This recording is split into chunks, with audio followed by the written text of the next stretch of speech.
Hi. Plants ತೊಗೋಬಾರ್ದಂತ ಎಷ್ಟು ಅನ್ಕೊಳಕತ್ತಿದ್ದೆ. ಆದರೂ ಇತ್ತೀಚಿಗೆ ಸಮ್ಮರ್ ಇರೋದ್ರಿಂದ ಯಾವುದೇ ಸ್ಟೋರಿಗೆ ಹೋರಿ ಈ ಥರ ಪ್ಲ್ಯಾಂಟ್ಸ್ ಇಟ್ಟೇ ಬಿಟ್ಟಿರ್ತಾರ. ನೋಡಿದ ತಕ್ಷಣ ತೊಗೋಬೇಕಂತ ಅನಿಸ್ತದ. ನಾನು ಒಂದೆರಡು ಪ್ಲ್ಯಾಂಟ್ ತೊಗೊಂಡೇ ಬಿಟ್ಟೆ. ಆಮೇಲೆ ಇವೆಲ್ಲ ಇಂಡೋರ್ ಪ್ಲ್ಯಾಂಟ್ಸ್ ಅಲ್ಲ, ಭಾಳಷ್ಟೇನು ಮೇಂಟೈನ್ ಮಾಡೋದಿರಲ್ಲ. ಸುಮ್ಮನೆ ಅವಾಗ ಒಂಚೂರು ನೀರು ಹಾಕಿಟ್ರೆ ಆಯಿತು. ಹಾಗೆ ಇವತ್ತ ನಮ್ಮದು ಆ್ಯನಿವರ್ಸರಿಯ 9th ಆ್ಯನಿವರ್ಸರಿ. ಮದುವೆಯಾಗಿ 9 ವರ್ಷ ಆಯಿತು. ಹಾಗಾಗಿ ಇವತ್ತು ಸ್ವೀಟ್ ಅಂತ ಹೇಳಿ ವಿನಯನ್ ಫೇವ್ರೆಟ್ ಕ್ಯಾರೆಟ್ ಹಲ್ವಾ ಮಾಡಕತ್ತೀನಿ. ಕ್ಯಾರೆಟ್ ಎಲ್ಲಾನು ಮೊದಲೇ ಹೆರ್ಚಿಟ್ಟು ಹೋಗಿ ಸ್ನಾನ ಮಾಡ್ಕೊಂಬಂದು ದೇವ್ರ ಪೂಜೆ ಮಾಡಿ ಸ್ವೀಟ್ ಮಾಡಕತ್ತೀನಿ. ಫಸ್ಟ್ ಒಂದ್ 2-3 ಸ್ಪೂನು ತುಪ್ಪ ಹಾಕೊಂಡು ಅದ್ರೊಳಗೆ ಕ್ಯಾರೆಟ್ ಹಾಕಿ ಹುರ್ಕೊಳಕತ್ತೀನಿ.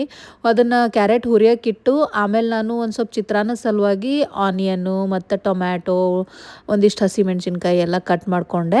ಅದಾದ್ಮೇಲೆ ಕ್ಯಾರೆಟು ಫುಲ್ ಫ್ರೈ ಆಗಿತ್ತು. ಅದಕ್ಕೊಂಚೂರು ಹಾಲು ಹಾಕೊಂಡು ಅದನ್ನ ಕುದಿಯಕ್ಕಿಟ್ಟು ಒಂದ್ ಸ್ವಲ್ಪ ಚಿತ್ರಾನ್ನ ಮತ್ತು ಒಂಚೂರು ಆಲೂಗಡ್ಡಿ ಫ್ರೈ ಮಾಡ್ಕೊಂಡೆ. ಕ್ಯಾರೆಟ್ ಎಲ್ಲ ಚಂದಾಗೆ ಹಾಲ್ನಾಗ ಕುದ್ದಿಂದ ಅದಕ್ಕೆ ನಾ ಜಾಗ್ರಿ ಪೌಡರ್ ಹಾಕೊಂಡಿನಿ. ಆಮೇಲೆ ತುಪ್ಪದಾಗ ಹುರಿದಿದ್ದು ಡ್ರೈ ಫ್ರೂಟ್ಸ್ ಎಲ್ಲ ಹಾಕೊಂಡ್ರೆ ಸ್ವಲ್ಪ ಫ್ರೈ ಮಾಡಿದ್ರೆ ಕ್ಯಾರೆಟ್ ಹಲ್ವಾ ರೆಡಿ ಆಗ್ತದ. ಆಮೇಲೆ ಒಂಚೂರು ಪಾಪಡು ರೆಡಿ ಮಾಡ್ಕೊಂಡೆ. ಇಷ್ಟೇ ಸಿಂಪಲ್ ಅಡ್ಗೆ ಮಾಡಿದ್ರು ನನಗರ ಸುಸ್ತಾಯ್ತು. ಬಂದ್ ಸೋಫಾ ಕೂತೆ. ಆಮೇಲೆ ಸ್ವಲ್ಪ ಹೊತ್ತಿಗೆ ಲಂಚ್ ಮಾಡಿ ಒಂದ್ ಸ್ವಲ್ಪ ಕೆಲಸ ಇತ್ತು, ಅದನ್ನೆಲ್ಲ ಕಂಪ್ಲೀಟ್ ಮಾಡಿ ಈವ್ನಿಂಗ್ ವಿನಯ್ ಟೆಂಪಲ್ ಹೋಗ ಬಂದಿದ್ರ. ಹಂಗಾಗಿ ರೆಡಿ ಆದೆ.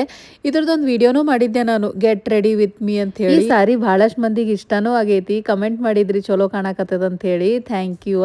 ನಾವು ಮಿಸ್ಸಸ್ ಆಗನಾಗ ಇದ್ದಾಗ ಯಾವಾಗ್ಲೂ ಈ ಟೆಂಪಲ್ಗೆ ಹೋಗ್ತಿದೀವಿ. ಇದು ಶಿವ ಸತ್ಯನಾರಾಯಣ ಸ್ವಾಮಿ ಟೆಂಪಲ್ ಅಂತ ಹೇಳಿ. ನಾವು ಮಿಸ್ಸಸ್ ಆಗ ಬಿಟ್ಟು ಬಂದಾಗಿಂದ ಈ ಟೆಂಪಲ್ಗೆ ಹೋಗೋದೇ ಆಗಿರ್ಲಿಲ್ಲ. ಇವತ್ತು ಆನಿವರ್ಸರಿನೂ ಅದ.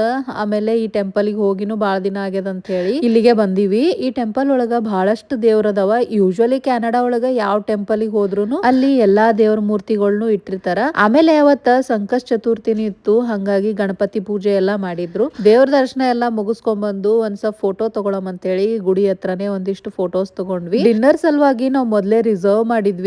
ಇಲ್ಲಿ ಅನನ್ಯ ಯಾಕೆ ಸಿಟ್ಟಾಗ್ಯಾಳಂದ್ರ ಆಕಿಗೆ ಪಿಜ್ಜಾ ತಿನ್ಬೇಕಂತ. ನಾವು ಹೋಗಕತ್ತಿದ್ದು ಗುರುಲಕ್ಷ್ಮಿ ಅಂತ ಹೇಳಿ ಸೌತ್ ಇಂಡಿಯನ್ ಫುಡ್ ಸಿಗ್ತದಲ್ಲಿ. ಅದರ ಬಾರಿ ಫೇಮಸ್ ರೆಸ್ಟೋರೆಂಟ್ ಇದರ. ಇದು ಮಿಸಸ್ ಆಗನ್ಯಾಗ ಐತಿ. ಅಲ್ಲಿಗೆ ಹೋಗ್ಬೇಕಂದ್ರ ನಾವ್ ಒಂದ್ 2 ವಾರ ಮೊದ್ಲೇನೆ ರಿಸರ್ವ್ ಮಾಡಿರ್ಬೇಕಾ. ಇವತ್ತ ನಾವು ಹೋಗಿದ್ದು ಗುರುವಾರ ನೋಡ್ರಿ. ಆದ್ರೂನು ರೆಸ್ಟೋರೆಂಟ್ ಇಷ್ಟು ರಶ್ ಇತ್ತು. ಆಮೇಲೆ ಫುಡ್ ಅಷ್ಟೇ ಬಹಳ ಚಲೋ ಇರ್ತದ. ನಾವು ಫಸ್ಟ್ ವಡಾ ತಗೊಂಡಿದ್ವಿ, ವಡಾ ಸಾಂಬಾರು. ಆಕ್ಚುಲಿ ಅನನ್ಯ ಸಿಟ್ಟಾಗಿದ್ಲು ಪಿಜ್ಜಾ ಕೊಡ್ಸಿಲ್ಲ ಅಂತ ಹೇಳಿ. ಅಲ್ಲಿ ಹೋಗಿಂದ ಮೆನು ಒಳಗ ಪಿಜ್ಜಾ ದೋಸಾ ನೋಡಿ ಅದನ್ನ ಆರ್ಡರ್ ಮಾಡ್ಕೊಂಡು ಆರಾಮಾಗಿ ಕೂತು ತಿಂದ್ಲು. ಈ ದೋಸಾ ಜೊತೆಗೆ 3 ಚಟ್ನಿ ಕೊಟ್ಟಿರ್ತಾರ ನೋಡ್ರಿ, ಅವರ ಭಾರಿ ಚಲೋ ಇರ್ತಾವ. ನಾ ಎಷ್ಟು ಸಲ ಮನ್ಯಾಗ ಟ್ರೈ ಮಾಡೀನಿ, ಸೇಮ್ ಟೇಸ್ಟ್ ಬರೋದೇ ಇಲ್ಲ. ನಂಗರ ಇಡ್ಲಿ ದೋಸಾ ಅಂದ್ರ ಭಾರಿ ಇಷ್ಟ. ಹಂಗಾಗಿ ಚಲೋ ಹೊತ್ನಾಗ ಊಟ ಮಾಡ್ಕೊಂಡು ಸಂಜೆ ಸನ್ಸೆಟ್ ನೋಡ್ಕೊಂತ ಮನಿಗ್ ಬಂದ್ವ್ಯಾ. ಬಾಯ್.